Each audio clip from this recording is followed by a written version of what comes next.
Top quality और consistent performance के लिए सिर्फ सिल्वर पंप नाम याद रखना। વિગતો મળી રહી છે કે જ્યાં મહેસાણાના ધરોઈ ડેમની જળ સપાટીમાં વધારો થયો। ઉપરવાસમાં વરસાદના કારણે ડેમમાં 2431 ક્યુસેક પાણીની આવક નોંધાઈ।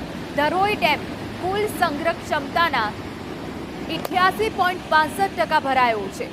ધરોઈ ડેમની જળ સપાટી 619.07 ફૂટ પર પહોંચી છે।